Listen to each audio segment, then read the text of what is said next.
اور وہ کہتی ہے کہ نہیں یہ آپ کے پاس کچھ نہیں ہے، طاقتور حلقوں سے بات کرنی ہے. حالانکہ یہ ایسی کوئی بات نہیں ہے. وہ آ کے اگر بیٹھیں گے تو ان کو اندازہ ہوگا کہ کیا پاور ہے حکومت کے پاس، اور حکومت تو آلریڈی ڈیلیور کر رہی ہے. اور ان کو بھی اندازہ ہو سکتا ہے جب وہ آ کے نیگوشیٹ تو کرے نا. اب نہ قومی اسمبلی میں بات چیت ہوتی ہے، اس پہ صرف آپس میں ایک دوسرے سے اختلاف کرنے سے تو مسائل کا حل نہیں نکلے گا نا. ان کو بیٹھنا پڑے گا، اور ان کے ساتھ ہم ہمیشہ رہے ہیں کہ اگر کوئی پازیٹیو ایکٹیویٹی ملکی مفاد میں یا لوگوں کے مفاد میں یا سلطنت کے مفاد میں، ریاست کے مفاد میں کوئی بات کرنی ہے تو ضرور کریں اور آ کے بیٹھیں. اب اگر وہ اچھا بار بار ایک سوال. اسٹیبلشمنٹ کے خلاف بات کریں گے تو اسٹیبلشمنٹ کو تو اس کا کوئی نہ کوئی آئی ایس پی آر کو جواب دینا پڑے گا نا، جس طرح وہ سارے ہر وقت ان کو نشانہ بنا رہے ہیں. یوں لگ رہا ہے کہ ریاست تو یکسو ہے دہشت گردی کے خلاف جنگ کو لے کر، بہت سارے معاملات کو لے کے، کہیں نہ کہیں تحریک انصاف یا تو کنفیوزڈ ہے یا ریاست کے راستے میں کوئی رکاوٹ کھڑی کر رہی ہے. عمر دراز، پہلی بات تو یہ ہے کہ پاکستان تحریک انصاف کنفیوز نہیں ہے. پاکستان تحریک ٹھیک. انصاف اور ہمارا جو ویژن ہے، میں آپ کو ایک بڑی کھلی اس میں بتا دوں. ہم سمجھتے ہیں کہ یہ پاکستان ہے تو ہم ہیں، پاکستان کا وجود ہے تو ہم ہیں. پاکستان کی فوج، خان نے کہا کہ مجھ سے زیادہ اہم ہے، تو اس سے بڑی بات کیا ہے؟ دوسری بات یہ ہے کہ دہشت گردی جو ہے، یہ جن جو ہے، اس کے خاتمے کے لیے ہو سکتا ہے ہمارا مطمع نظر تھوڑا سا کہ آپریشن کس طرح کیا جائے. فوج کچھ اور انداز میں چاہ رہی ہو کے پی کے اندر، وہاں کی جو کے پی کی لیڈرشپ ہے اس میں اف اینڈ بٹس کا کوئی جو ہے وہ ہو جائے. ادروائز دہشت گرد ہو یا دہشت گردی ہو، کوئی کمپرومائز نہیں ہے. پاکستان کی ساورنٹی پہ کوئی کمپرومائز نہیں ہے. پاکستان کے دفاع کے اوپر کوئی کمپرومائز نہیں ہے، کیونکہ پاکستان سب کا سانجا ہے. پاکستان، جیسے میں نے پہلے کہا کہ پاکستان کے ساتھ ہمارا جینا مرنا ہے. پاکستان کے اندر ہم وہ سرمایہ لانے والے لوگ ہیں جو پاکستان کے لیے کھڑے ہیں. ہم ان لوگوں میں سے نہیں ہیں جو یہاں سے این آر او لے کے پاکستان سے باہر اپنا پیسہ بھی شفٹ کرتے ہیں. ان کے مکانات اور ان کے جو سرائے، پاکستان تو ان کی سرائے جب اقتدار آتا ہے تو یہاں پہ آ جاتے ہیں، اور جب ان کا مستقل ٹھکانہ جو ہے وہ باہر کے ملکوں میں، ہمارا کوئی ٹھکانہ نہیں ہے. آپ دیکھ لیں کہ یہاں پہ ہم مختلف کیسز ہیں، ہم بھگت رہے ہیں، ڈیلی بیسس پہ بھگت رہے ہیں. تو ہم یہیں پہ جیلوں میں بھی بیٹھے ہیں، جیلیں بھگت بھی رہے ہیں، ہمارے لیڈرشپ ہے، ہم ہیں. لیکن ہمارا نعرہ ایک ہی ہوتا ہے کہ پاکستان سب سے پہلے پاکستان.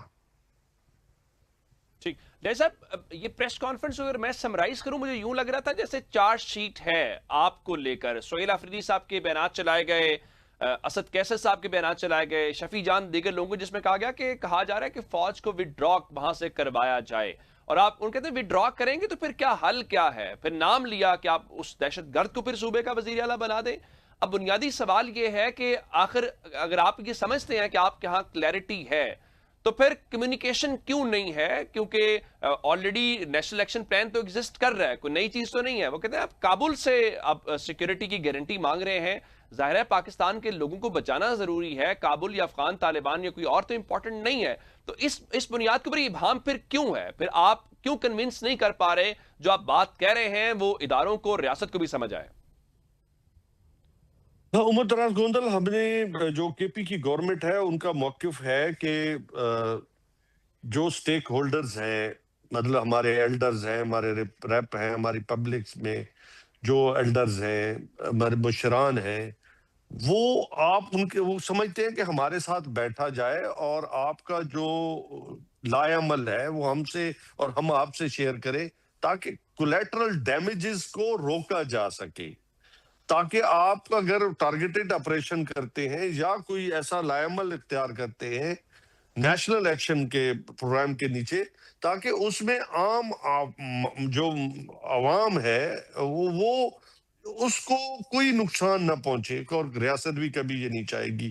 میں سمجھتا ہوں کہ وہاں پہ کولیٹرل ڈیمیج ہو یا وہاں پہ نقصان ہو، عام لوگوں کا نقصان ہو، تو میں سمجھتا ہوں کہ کمیونیکیشن گیپ ہو سکتا ہے، اور اس کو فل کرنے کے لیے میں سمجھتا ہوں کہ بیٹھنا چاہیے، مطلب ریاست کو بیٹھنا چاہیے کہ اس کے لیے جو لائعمل ہے وہ بہتر کیا جا سکتا ہے. دیکھیں، ہم کوئی ذاتی ٹھیک. مفاد کو تو لے کے نہیں چل رہے نا، ہم اجتماعی مفاد کو لے کے چل رہے ہیں.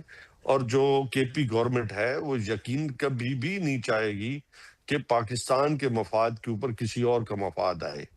سب سے پہلے تو وہی ہے نا کہ ٹھیک. پاکستان کا وجود ہے تو سب ہم جو ہے یہ موو کر سیاست بھی کر رہے ہیں، مطلب سب چیزیں ہو رہی ہیں. اور اس پہ تو کوئی میرے خیال میں کسی بھی اگر وہ پاکستانی ہے تو اس کو، اگر اس کی ملی غیرت موجود ہے تو اس میں کوئی if and but نہیں ہے، نہ ہوگا، نہ کبھی سوچا ہے ایسا. بالکل ٹھیک ہے. اچھا، ایک سوال اور میں شیخ صاحب، یہ جو ساری اب پریس کانفرنس بھی ہوئی ہے، ظاہر ہے پریس کانفرنس کے اندر وہ ہمیں نظر بھی آتا ہے کہ جو کنسرنز ہیں وہ بار بار ادارہ اپنے سامنے رکھتا ہے، اور اب جب مذاکرات کی باتیں ہو رہی ہیں تو اس پریس کانفرنس کے بعد وہ مذاکرات آگے بڑھ پائیں گے، یا مذاکرات کے حوالے سے گورنمنٹ اسی طرح سے یکسو ہے؟ کیونکہ ایک الزام یہ بھی ہے کہ گورنمنٹ مذاکرات کرنے کا ضرور کہہ رہی ہے لیکن گراؤنڈ پہ کوئی ایسا سٹیپ نہیں لے رہی، کوئی کمیٹی نہیں بنا رہی، کوئی ایک چیز نہیں کری جسے نظر آئے جی بالکل اب ماحول بھی بن گیا ہے اور اب رائٹ ڈائریکشن کے اندر قدم بھی اٹھنا شروع ہو گئے ہیں. نہیں، یہ بات نہیں ہے. حکومت تو ہر وقت اس نے اپنا کوآپریشن کا اور مذاکرات کے لیے ہاتھ ایکسٹینڈ کیا ہے. دیکھیے، قومی اسمبلی میں میں خود موجود تھا جب اسپیکر صاحب نے بیرسٹر گور کی تقریر کا جواب دیتے ہوئے کہا کہ میں فیسیلیٹیٹ کرتا ہوں آپ حکومت میں اور اپوزیشن میں. تو اب دیکھیے، بات تو یہ کہ ہم تو وہ آتے ہی نہیں ہے. ایک طرف تو وہ خود کہتے ہیں کہ ہم نے مذاکرات کرنے نہیں ہیں، ہم نے احتجاج کرنا ہے، ہم نے دھرنا دینا ہے، ہم نے پہیہ جام کرنا ہے. تو وہ ان حالات میں کیا یا تو آپ بتائیے نا، آپ بتائیے کہ کیا ہو سکتا ہے، حکومت اور کیا کرے. کئی بار آفر کر چکی ہے، لیکن اگر ان کا ارادہ ہی نہیں ہے، وہ پچھلے 10-12 سال سے یہی پالیٹکس کر رہے ہیں، کسی کو ملنے کو تیار ہی نہیں ہے. حالانکہ پولیٹیشین کبھی ملنے سے، مذاکرات کرنے میں، بات چیت کرنے سے تو انکار کر ہی نہیں سکتا. لیکن بہرحال ان کی اپنی ایک پالیسی ہے، وہ پتہ نہیں کیوں یہ سمجھ کے وہ تو کہتے ہیں ہم نے کسی سے بات ہی نہیں کرنی. اب وہ بات کرنا چاہتے ہیں. ایک طرف تو اسٹیبلشمنٹ کے خلاف ان کا سوشل میڈیا بھی بھرا پڑا ہے، اور دن رات army field marshal Asim Munir کے خلاف بھی وہ اپنا سوشل میڈیا پہ ان کے خلاف باتیں کرتے ہیں. تو یہ کس طرح کے، وہ تو پھر وہ اپنا جواب دیں گے نا جب ان کو مطعون کر رہے ہیں، انہی کو ان کے پیچھے الزام لگا رہے ہیں، تو وہ تو اس کا اپنا جواب دیں گے. لیکن جہاں تک پولیٹیکل معاملات ہیں اور جو عدالتوں میں نہیں ہیں، جو کہ سیاسی معاملات سے حل ہو سکتے ہیں، وہ بیٹھ کے ضرور پولیٹیکل پارٹیوں کو کرنا چاہیے. اس کے بغیر کوئی اور طریقہ نہیں نکلا. آپ بتائیے کہ کیا اور ہو سکتا ہے جب سیاسی لوگ آپس میں نہیں بیٹھیں گے اور یہی کہیں گے کہ ہم نے بات ہی نہیں کرنی، تو پھر تو وہ ہٹ دھرمی ہے، اور اس کا کیا نتیجہ نکلے گا؟ اس سے تو ان کو نقصان پہنچ رہا ہے. یہ ان کے اپنے مفاد میں ہے کہ وہ آ کے گفت و شنید میں شامل ہوں، اور تاکہ کچھ نہ کچھ اس کا ان کی بہتری کے لیے بھی کوئی رستہ نکل سکے. یہیں سے کنٹینیو کرتے ہیں لیکن ایک بریک کے بعد.